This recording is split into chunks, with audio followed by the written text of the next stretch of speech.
राणा कुंजा भील जयंती के उपलक्ष्य में आप सभी गुजराती भाइयों को जय जोहार, बहनों को जय जोहार। मैंने गुजराती शब्द इसलिए कहा कि यहाँ कहीं एक झंडे के सिवाय ज्यादा भील प्रदेश के झंडे नहीं दिखे, इसलिए कहा है। माफी चाहता हूं, आप सभी हमारे भाई बहन हैं। आज जो कार्यक्रम रखा है अपन ने, इस कार्यक्रम को लेकर के इतिहास क्या कह रहा है। राणा कुंजा भील थे, ये इतिहास में लिखा है, लेकिन कुछ लोगों को उनके खुद के बाप को बाप कहना नहीं हजम नहीं होता इनको, और हमारे बाप को बाप कहने के लिए दौड़ते हैं। ये मैं नहीं कह रहा हूं, कुछ लिखी गई पुस्तकों में लिखा है। जैसे हमारे डूंगरपुर का नाम ले तो डूंगरिया भील था, जो राजा डूंगर बरंडा के नाम से डूंगरपुर था, और उदयपुर के अंदर उदा खराड़ी के नाम से उदयपुर था। डूंगरपुर के इतिहास में डूंगरिया भील की जगह डूंगर बरंडा की जगह इन्होंने कर दिया डूंगर सिंह। उदयपुर के अंदर उदा खराड़ी की जगह इन्होंने कर दिया उदय सिंह। और अब बोमट के राजा कुंजा भील थे, उनको भी ये लोग कह रहे हैं सोलंकी लगा के, जबकि सोलंकी तो अपने आदिवासियों में भी है। सोलंकी लगा करके ये हमारे राजपूत है, यूं कह रहे हैं। अब देखो इन लोगों के कारनामे। और अब हम लोग हमारे खुद के इतिहास को नहीं पढ़ के, हम हमारे खुद के इतिहास को नहीं पढ़ के हमारे बाप को बाप कहने के लिए भी तैयार नहीं है। ये स्थिति आ गई है। क्यों? क्योंकि हम सोच रहे हैं हम कुछ ज्यादा पढ़ लिख गए हैं। तो आज यहाँ पर जो उपस्थित है उनको पता है कि ये हमारे बाप दादे थे, और ये राणा कुंजा भील हमारा बाप था, इसलिए हम यहाँ पंडाल में आए हैं। लेकिन कुछ संगी लोग, वो संगी लोग गए होंगे वहां पे। पांडरवा में भी कार्यक्रम हुआ है जो राजपूत समाज करवा रहा है।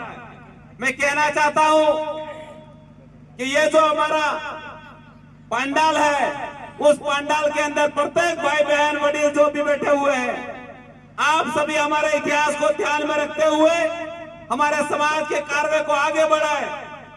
मेरे पहले जमीन की बात को लेकर के बहुत सारी बातें हुई हमारे समाज में।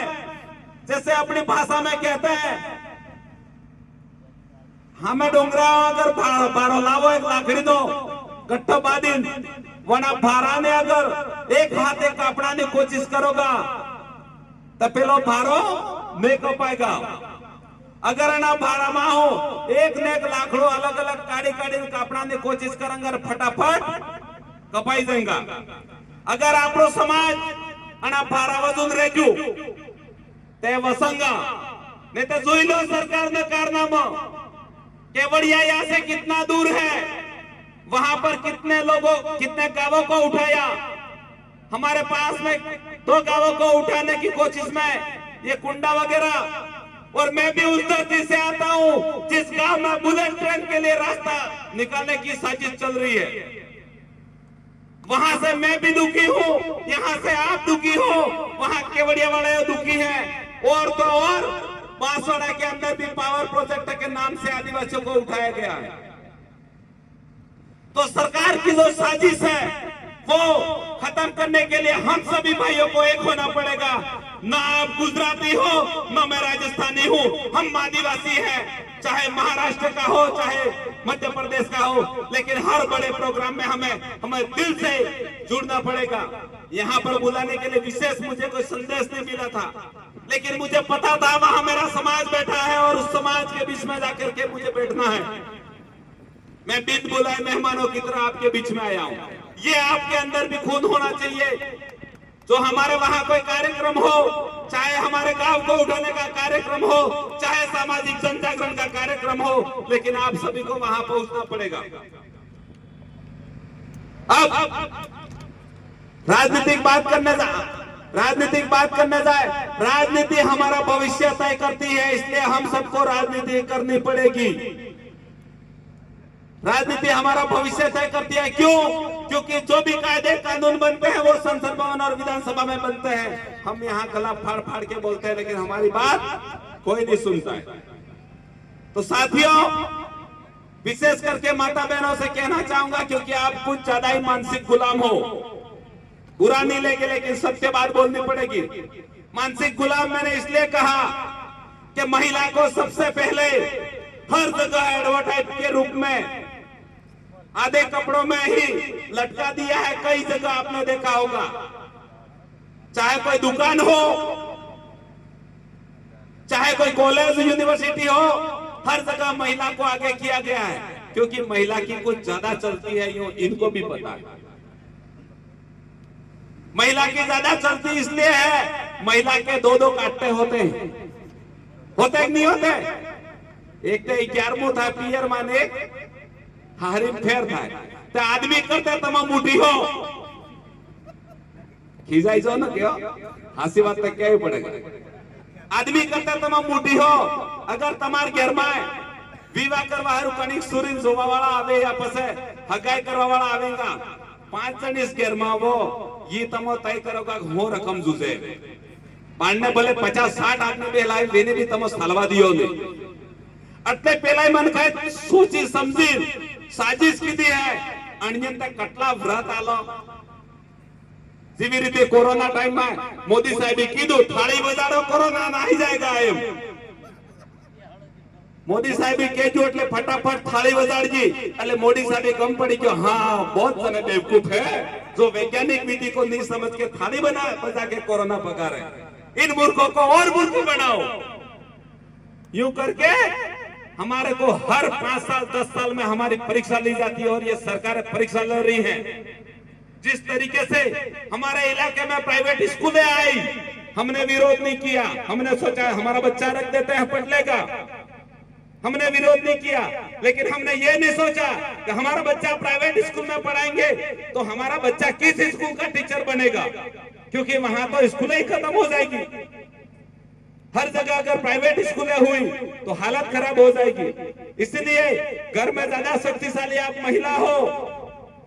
आदिवासी समाज में तो महिला ही शक्तिशाली है, तो महिलाओं की ज्यादा चलती है। तो ये चलाओ कि इस तरीके के जो भी प्रोग्राम होते हैं वहां की बात ले जाके अपने घर में करो, और ऐसे व्रतों में मत घुसो, क्योंकि हमारे पूर्व वक्ता ने बहुत लंबी चौड़ी अच्छी बात बताई। 1.5 महीने की छुट्टी में एक भी त्योहार नहीं है, जबकि जुलाई से लगा करके लगातार 5 महीने तक त्योहार है। तो सारे त्योहारों के अंदर ऐसी फालतू की हिस्सेदारी नहीं लेकर के हमारे समाज को संविधान की किताबें ला करके थोड़ी थोड़ी पढ़ाने का काम करो, ताकि देश के अंदर आने वाली मुसीबतें कोर्ट में कैसे चैलेंज किया जा सके वो थोड़ा थोड़ा ज्ञान मिले। किस तरीके का, जैसे अयोध्या के अंदर राम मंदिर बना, आप लोग यहां से खुश हो गए कि राम की मूर्ति वहां मिली होगी इसलिए राम मंदिर बना, पर ऐसा नहीं था। इन आरएसएस के लोगों ने, हिंदूवादी लोगों ने सबसे पहले पूरे देश को गुमराह किया। पूरे देश को गुमराह करने के बाद में कोर्ट में चैलेंज किया, फिर कोर्ट ने कहा कि लोगों की आस्था के अनुसार यहां मंदिर बनना चाहिए। तो ऐसी आस्था ही पहली बात हमारे अंदर नहीं डालनी चाहिए कि कोर्ट भी मजबूर हो जाए।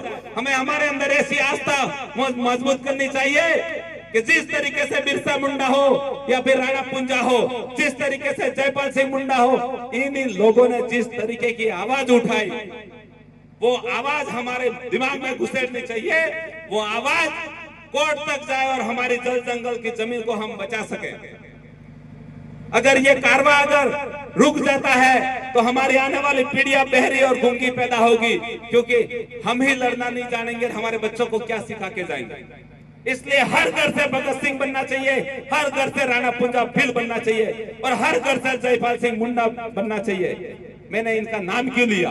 क्योंकि जयपाल सिंह मुंडा संविधान सभा के सदस्य था, उसने आदिवासी शब्द लिखने के लिए बोला था, लेकिन इन लोगों ने नहीं लिखा। मैंने राणा पुंजा भील का नाम इसलिए लिया क्योंकि इनको पता था कि हमारे जंगल के अंदर मुगलों को नहीं घुसने देंगे, इसलिए इन्होंने संघर्ष किया। उन लोगों के अंदर पहले भी मिलावटी खून था, वो अपनी बहनों को ले जाकर के दरवाजे पे खड़ी रखते थे। हाँ मुगलों, आप हमारे यहाँ मत आओ, आप तो ले जाओ। जैसे जोधाबाई को देख लो, जोधाबाई किसी कॉलेज की स्टूडेंट नहीं थी जहां मुगलों की लव स्टोरी वहां से चालू हो जाती, लेकिन इन्होंने किया ऐसा, और वही लोग आज हमारे को काटने के लिए लगातार काम कर रहे हैं। जैसे हमारे डूंगरपुर के अंदर और उदयपुर के अंदर 2 घटनाएं घटी। इन 2 घटनाओं में सर्व समाज, जो भी समाज दिलीप भाई के मर्डर के मामले में वहां पर धरने पर बैठा था, 2-3-4 दिन बैठे, इतने दिन तक किसी ने कोई ऑब्जेक्शन नहीं किया। लेकिन जैसे ही हमारी शर्तें मनवाई, भले हमारा एक आदिवासी भाई था, सस्पेंड हुआ, हमें कोई दिक्कत नहीं है, लेकिन जैसे राजपूतों के सस्पेंड हुए तो राजपूतों के अंदर बहुत जने हमारे बीच में भी आकर के बैठे थे, लेकिन जो बीच में आकर के नहीं बैठे थे संघी लोग, उन संघी लोगों ने वापिस ऑब्जेक्शन करना चालू किया वहां। और भाजपा के लोग इस आंदोलन में कोई शामिल नहीं हुए, पिछले दरवाजे से आए कलेक्ट्रेट के अंदर, और वहां भी हमने तू मैं करके दंड लिया। तो साथियों, ये संघर्ष बहुत ही बड़ा है, और इस संघर्ष को आगे बढ़ाने के लिए हमारे समाज को एकजुट होना पड़ेगा, नहीं तो ये मनुवादी लोग हमें ढंग से जीने नहीं देंगे। और मनुवादी जितने भी अपना अंदर ये हमने अवेयर के रखे हैं, जो हमारी दादी माँ ने उपयोग नहीं किया है, वो चीजें हम उपयोग में ले रहे हैं। हमारे दादाजी ने उपयोग नहीं किया, वो चीजें हम ले रहे हैं। जैसे आप समझते होंगे करवा चौथ वगैरह, तो ये करवा चौथ वगैरह लेते हो, हमारी दादी माँ ने उपयोग में नहीं लिया, फिर भी दादाजी जिंदा है, हम नाटक कर रहे हैं करवा चौथ की। ये क्या है? मनुवादी व्यवस्था है। रक्षाबंधन पहले हमारे घरों में गोरजी आते थे खुद बांधने के लिए, उन गोरजी का कितना दिमाग होगा, उनको पता था कि हमारा समाज बैठे बैठे धागा फैक्ट्री के अंदर धागा बनाएगा, और ये लोग खरीदने आएंगे, और ये लोग ही बेचने जाएंगे। हमारे लोग बेचेंगे, ये लोग खरीदने आएंगे, इनके हाथों पे धागा बांधेंगे, हमारे लोग पैसे वाले होंगे। इसलिए रक्षाबंधन ने चालू की। ऐसे कैसे जितने भी त्योहार हैं, मैं बहुत जल्दी ही ये मनसा व्रत के बारे में बात करना चाहता हूं, अगर परमिशन हो। मनसा व्रत आपके यहाँ गुजरात में चलता है, नहीं चलता है? नहीं चलता है। जब नहीं चलता है, ये बात ही नहीं करनी है। धन्यवाद। क्योंकि जो बात नहीं